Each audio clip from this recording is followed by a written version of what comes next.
Explicit and implicit memory.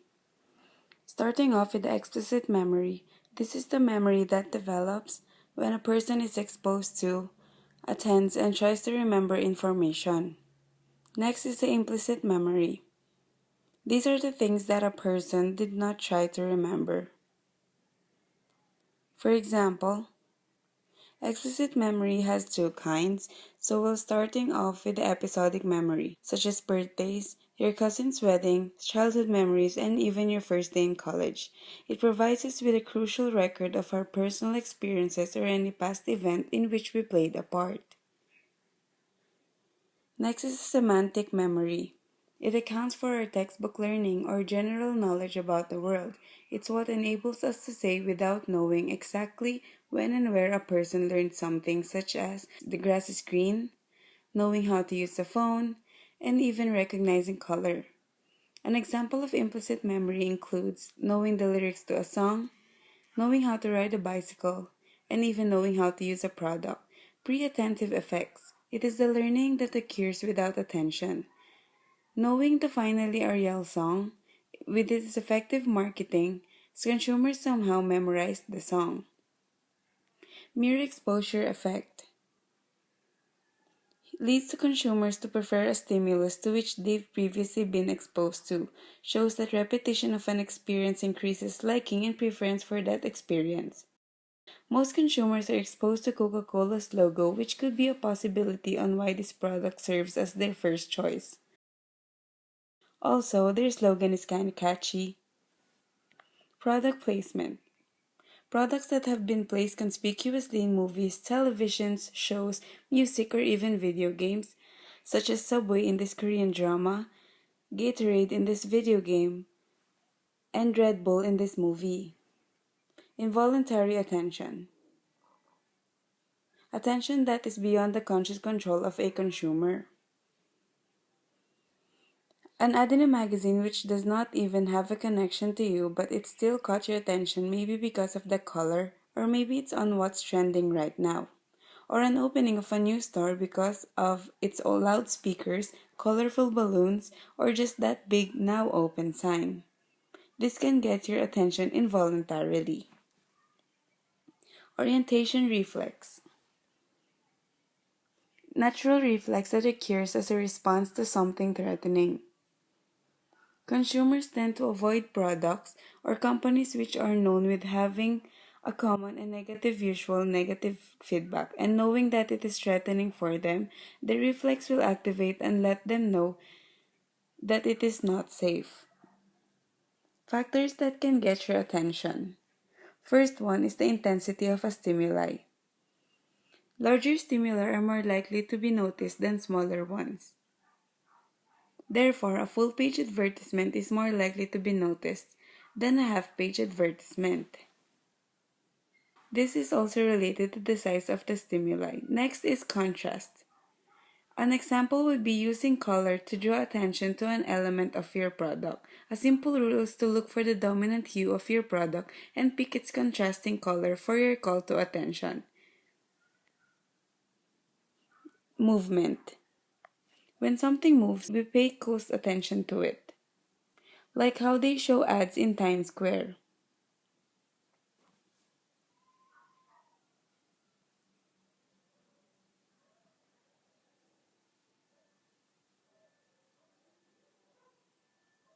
Surprising stimuli.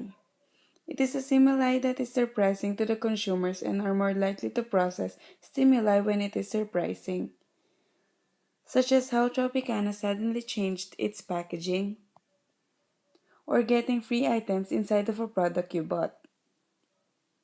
Involvement. The different factors influencing involvement includes your needs, the importance, your interest, and the value. Best example would be the ball pens placed near or beside the cashier or counters. Moving on to learning. Unintentional learning. Consumers does not need to enroll but learns from seeing from his or her surroundings. For example is this bus stop advertisement. Familiar? The sign only shows half of a logo of a company, but we already learned that it is a logo of McDonald's because of unintentionally learning it.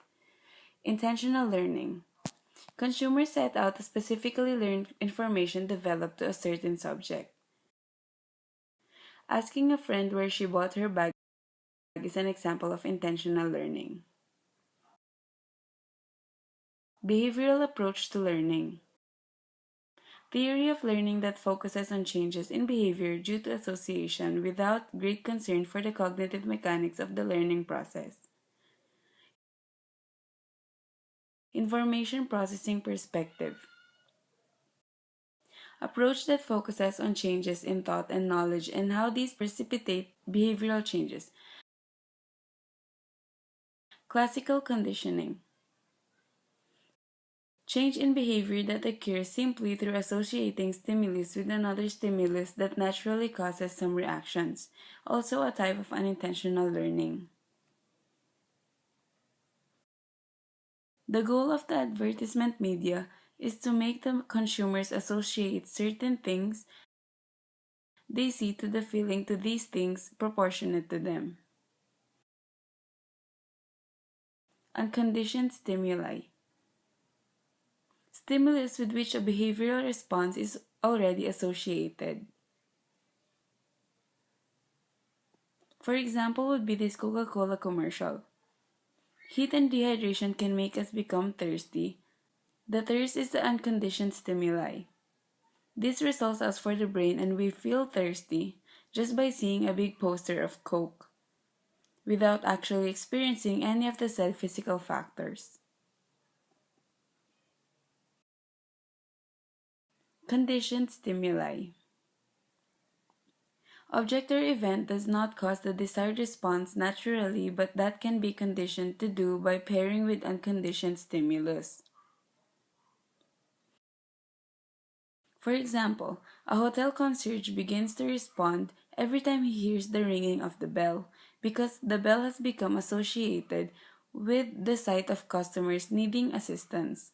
The bell has become a conditioned stimulus. Unconditioned response. Response that occurs naturally as a result of exposure to an unconditioned stimulus. The feeling of hunger in response to the smell of any type of food is unconditioned response. Instrumental conditioning. Type of learning in which a behavioral response can be conditioned through reinforcement, either punishment or rewards associated with undesirable or desirable behavior. The advertisement of Coca-Cola changes to the Christmas kind of theme when holidays are coming. Because of this, holidays are commonly connected with happiness, so the consumer will also have the feel of happiness with Coca-Cola. Consumers easily recognize that Coca-Cola connects us with happiness, family, and holidays. Positive reinforcers. Reinforcers that take the form of a reward. You should always focus on your customers and their needs in order to reward them for taking an interest in your company. This reward is a reinforcement that will help you secure a community of consumers. Never forget that by rewarding your customers, you in return are rewarding yourself. Discriminative stimuli. Stimuli that occur solely in the presence of a reinforcer. Shaping is a process through which the desired behavior is altered over time in small increments. Punishers. Stimuli that decrease the likelihood that a behavior will persist. Positive reinforcements. Positive outcomes that strengthen the likelihood of a specific response. An advertisement showing beautiful hair is a reinforcement to push consumers that they need to buy shampoo.